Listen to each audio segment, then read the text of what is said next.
اسلام کا حرف پہلائیں گے، ارض اقصی ہو یا کہ کشمیر ہو، جو ہے مظلوم حق ان کو دلوائیں گے۔ ہم بڑھیں گے فضاؤں پہ چھا جائیں گے، اپنی عظمت جہاں بھر سے منوائیں گے۔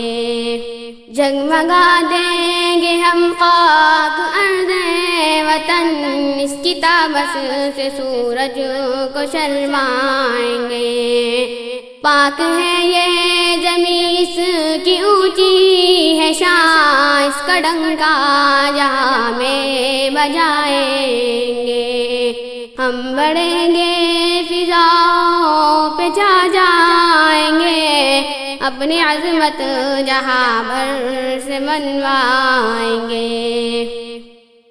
یہاں پہ آنے نہ دیں گے خدا کا قدم، اس چمن میں بہاروں کو ہم لائیں گے۔ پھول کا نغمہ گائیں گے یوں مل کے ہم، صحن گلشن کو خوشبو سے مہکائیں گے۔ ہم بڑھیں گے فضاؤں پہ چھا جائیں گے، اپنی عظمت جہاں بھر سے منوائیں گے۔ ہم بڑھیں گے فضاؤں پہ چھا جائیں گے، اپنی عظمت جہاں بھر سے منوائیں گے۔ کیسی لگی آپ کو یہ نظم؟ یقیناً پسند آئی ہوگی۔ چلیں اب ہم سنتے ہیں وضو کا طریقہ، بہت ہی دلچسپ انداز میں سنایا جائے گا کہ مزہ ہی آ جائے گا۔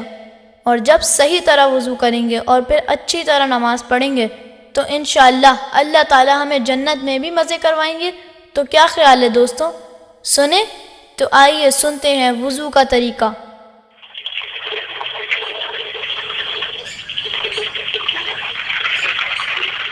ارے یہ کیا ہو رہا ہے؟ کچھ نہیں چچا جان، وضو کر رہا ہوں۔ ارے بھائی وضو کر رہے ہو، نہا تو نہیں رہے کہ اتنا پانی کھولا ہوا ہے؟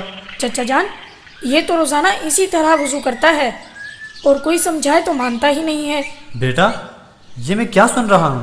چچا جان یہ آصف بھیا تو ہر وقت میرے پیچھے لگے رہتے ہیں، بس انہیں میری کوئی شکایت ملے اور یہ مجھے ڈانٹ پڑوائیں۔ جی نہیں چچا جان، ایسی بات نہیں ہے، بات دراصل… اچھا بابا اچھا، بہت سن لیے جھگڑے۔ آج ویسے بھی میری چھٹی ہے، ایسا کرتے ہیں وضو کر کے ظہر کی نماز پڑھتے ہیں اور پھر ظہر کے بعد ہم سب گھومنے جائیں گے، کیا خیال ہے؟ بالکل ٹھیک ہے، بالکل ٹھیک۔ اچھا تو پھر جلدی سے وضو کرو اور نماز پڑھنے چلو۔ لیکن چچا جان حذیفہ کو تو وضو کا طریقہ ہی نہیں آتا۔ دیکھا چچا جان، دیکھا آپ نے، بھائی جان پھر میری شکایت لگا رہے ہیں۔ آصف بیٹا میں نے آپ کو منع کیا نا، ایسی بات کسی مسلمان کو نہیں کرنی چاہیے جس سے کسی دوسرے مسلمان کو تکلیف پہنچتی ہو۔ اور پھر حذیفہ تو آپ کا چھوٹا بھائی ہے، اس پر تو ویسے بھی آپ کو شفقت کرنی چاہیے۔ ٹھیک ہے چچا جان، آئندہ میں اسے کبھی بھی تنگ نہیں کروں گا۔ شاباش۔ اچھا حذیفہ اب تم ذرا وضو تو کر کے دکھاؤ۔ کیوں نہیں چچا جان، میں ابھی وضو کر کے دکھاتا ہوں۔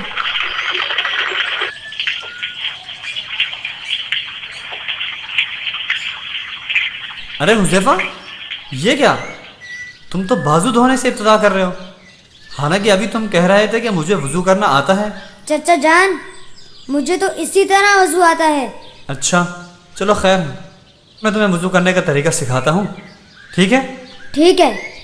بھائی سب سے پہلے تو میں تمہیں وضو کی فضیلت کے بارے میں ایک دو باتیں بتا دوں تاکہ تم خوب اچھی طرح وضو کیا کرو، صحیح ہے نا بھائی؟ صحیح ہے۔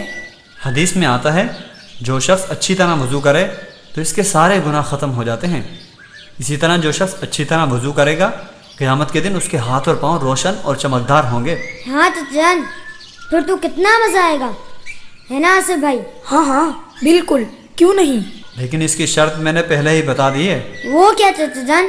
وہ یہ کہ وضو اچھی طرح کرنے کا مطلب یہ ہے کہ وضو کی سنتوں اور مستحبات کا پورا خیال رکھے اور مکروہات وضو سے بچتا رہے، ورنہ یہ فضیلت حاصل نہ ہوگی۔